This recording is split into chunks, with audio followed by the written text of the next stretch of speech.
there. It's Grandma Roseanne, and we're going to do a part of our beginner series because I think it's important if you want to learn how to cook, we start at the very basics. Now, we're going to make a vanilla cake. I can give you probably 100 recipes with 30 ingredients to make that cake. But if you're a beginner, let's just start at the beginning. We're going to start with a cake mix. Now, you might think, oh, it's gonna be awful, it's gonna be terrible. Cake mixes are not awful and they are not terrible. I will actually tell you a story. I have always made German chocolate cake because my oldest son loves it. I've always made it from scratch. It's a very difficult cake to make. One day I was really pressed for time. I picked up a box of this, I made it. It took me about 4 minutes to make it. My son couldn't even tell the difference. So the cakes from what they were years ago, where they were not good, have them just dramatically improved. Don't be afraid to try one.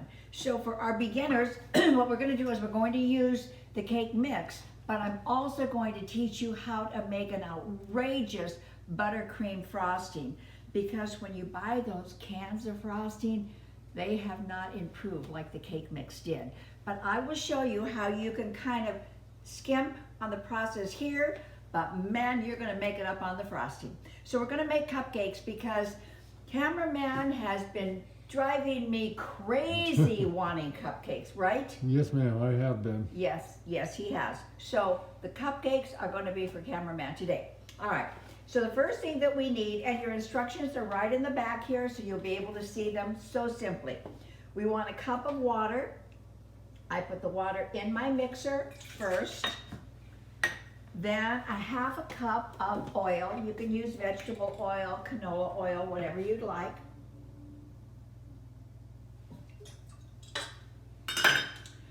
3 eggs, and you're going to use the whole egg.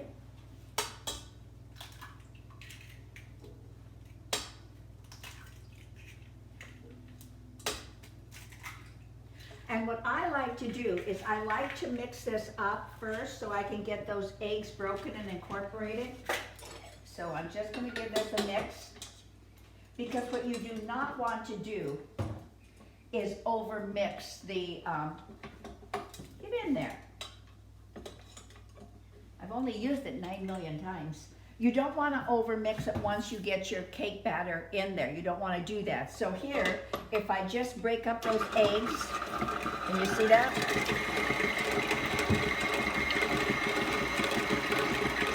Just for a couple of seconds is all I did.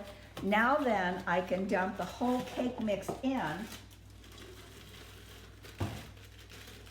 like that. And now, just until it's incorporated.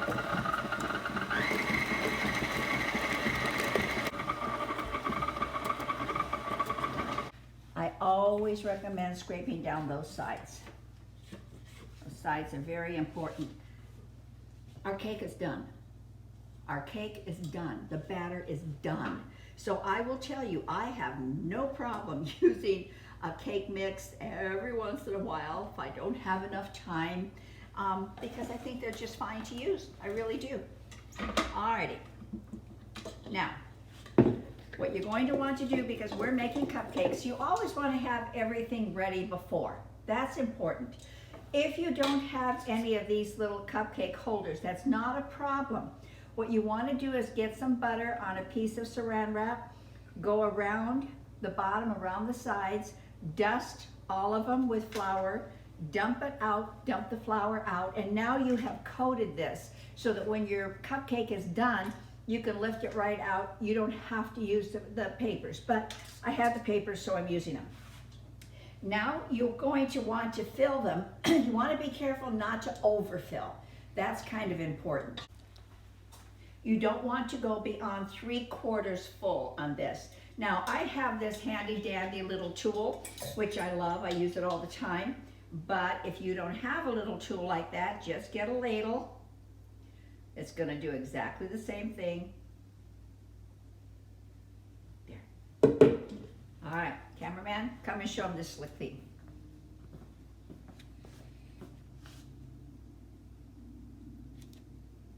Cool, huh? Now, cameraman always teases me about all my gadgets. And you know, rightfully so. I have a lot of gadgets, I really do. But I use them. I use them, so it's not wasteful for me. So if you get things like this that are just fun, and it's so much easier if you're making pancakes, so much easier to use. Alrighty. So this is going to go into the oven, 12 to 16 minutes depending on your oven. And then we let them cool, and then I am going to show you how to make an absolutely phenomenal frosting. You're going to be loving that. Let me get the rest of the batter out of here. This really smells good. And I will tell you, whether it's Betty Crocker or Duncan Hines or this moist thing that I got, all of them seem to be good. They really do. I don't think that there's been much of a difference in any of the cake mixes I have. And you know what, beginners? You don't have to tell anybody it came out of a box. I mean, that can be just between us. Don't tell anybody.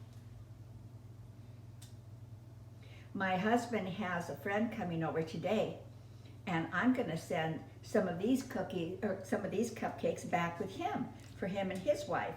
Hello, Judy. Hello, T.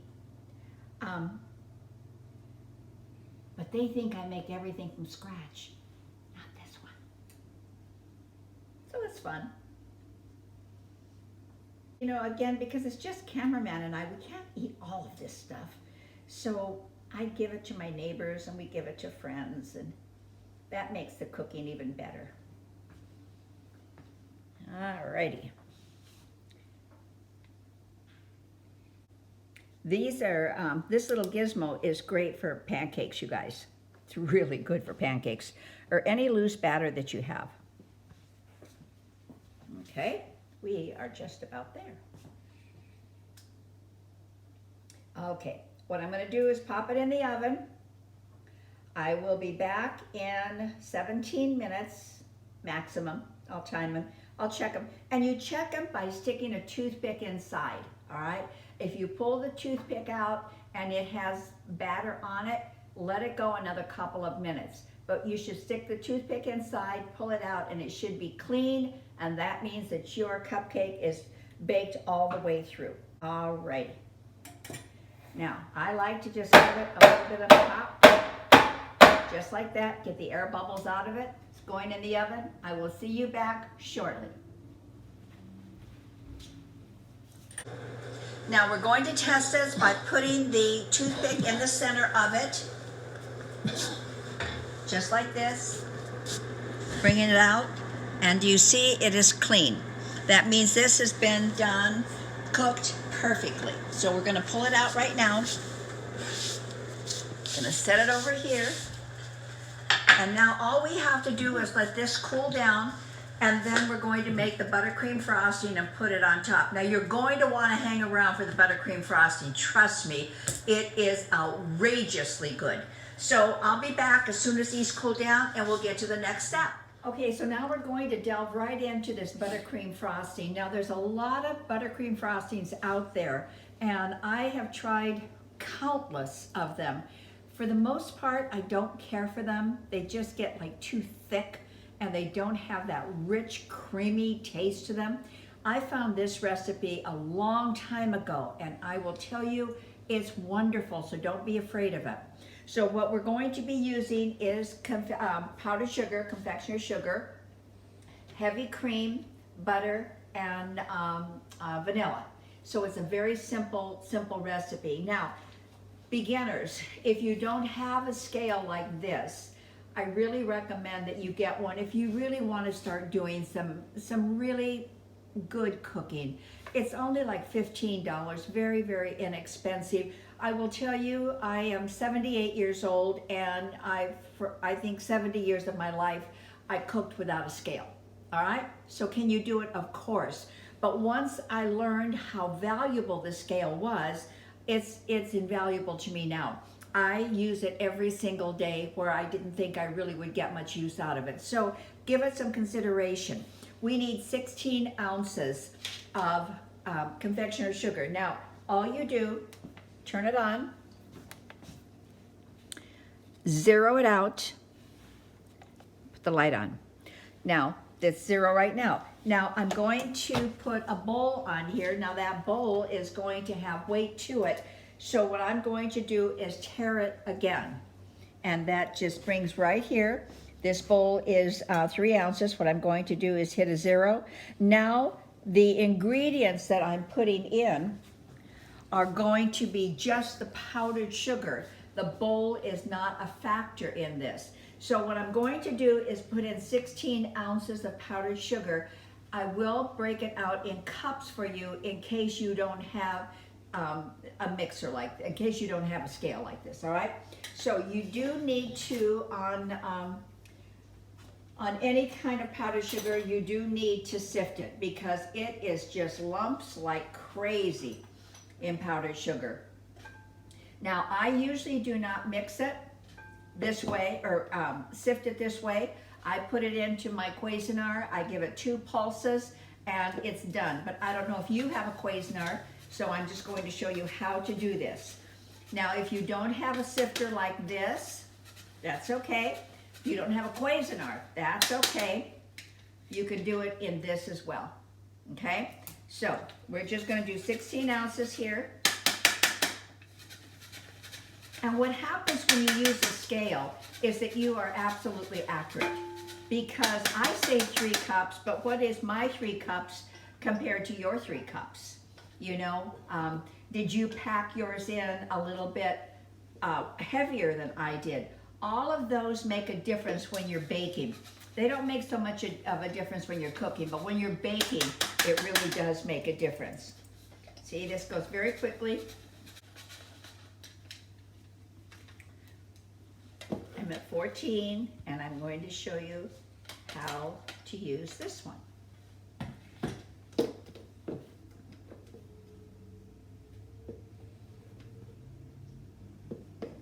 All you do is this. Just pat it against your hand. That's all you have to do.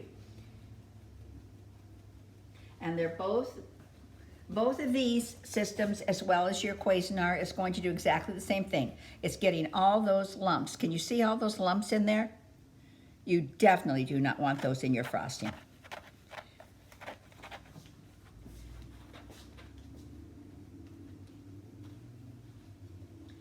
And this is why I love my Cuisinart, because this step right here takes about 2 pulses, and it's done. That's taking too long for me. I'm going back to my sifter.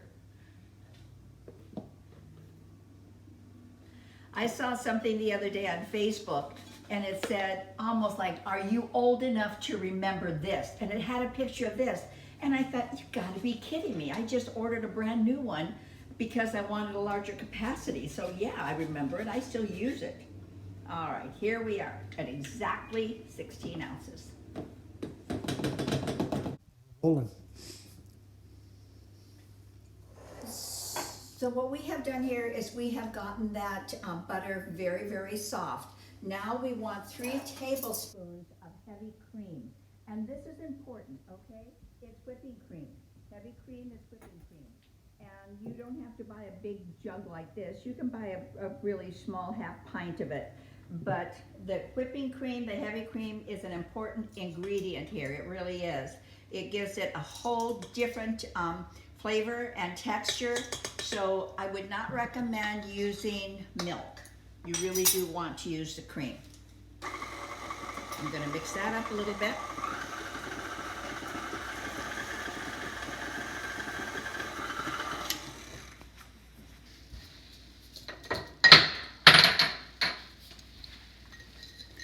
We're going to need a ½ teaspoon of salt, and salt is an incredible enhancer.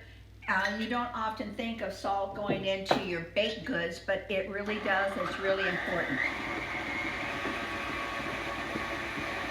And then we want 1 tablespoon of vanilla. Now I'm using the vanilla paste here. If you're not familiar with it, let me get to the front of it.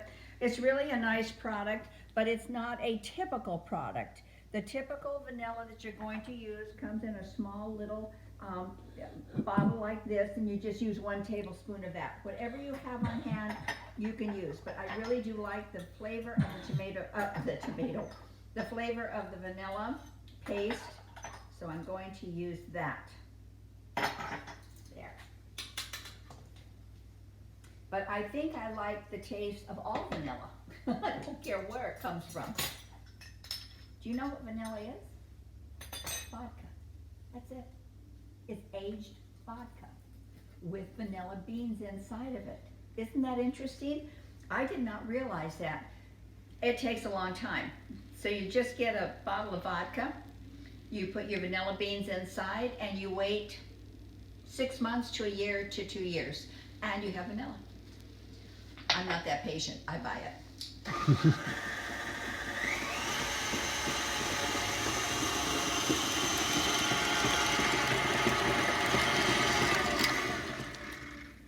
Scraping down those sides, and I like getting all of this incorporated before I put the powdered sugar in.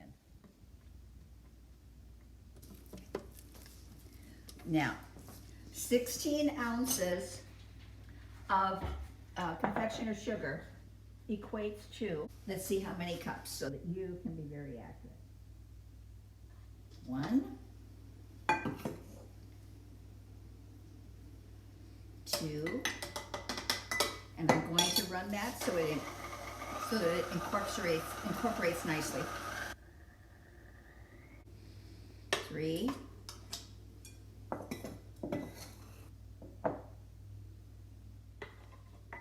4. That would be about 5 1/4. Frosting. So we get all of it off of here. You can hand it over here. Cameraman, who is the official taster, because he has been after me so long to get this buttercream on that cupcake. So here, you need to taste this.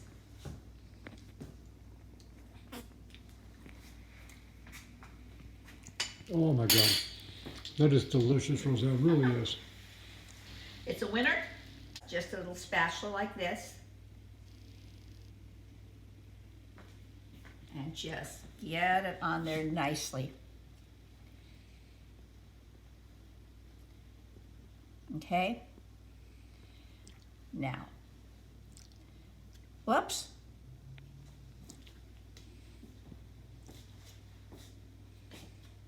All right. Now, I don't know about you guys, but my kids would never have turned their nose up at that. Not ever. Those of you, and some of you may be young mothers out there, because I know when my kids were young and in school, and my hope is that the kids will be back in school before long. Now for you young mothers out there, and you're making beautiful little cupcakes for your chickadees, and oftentimes we had to take treats to school, and these were always a favorite of all of the children. Now, there is nothing wrong with this cupcake as it is. However, if you take just a moment, now, what child would not enjoy that? What cameraman would not enjoy that? So, what we are going to do is just finish decorating these. We are going to have them we're going to have a cup of tea pretty soon. It's a little later in the afternoon. So we're going to have some tea and some cupcake. Anyway, I hope you give this a try. It's not hard. It's not difficult. The frosting turned out really, really good. What I want to caution you, if your frosting seems like it's a little bit thick, add just a tiny bit more, like a half a teaspoon at a time to loosen it up, because sometimes it'll be a little bit thick on you. So with that being said, I'll leave you the ingredients below. The ingredients to the cake mix are on the box of the cake mix. And then I'll leave you the ingredients to the frosting. So subscribe, give us a thumbs up, talk to us, write us a comment, And we will see you on the next video. Ingredients below. Thank you for coming. Bye.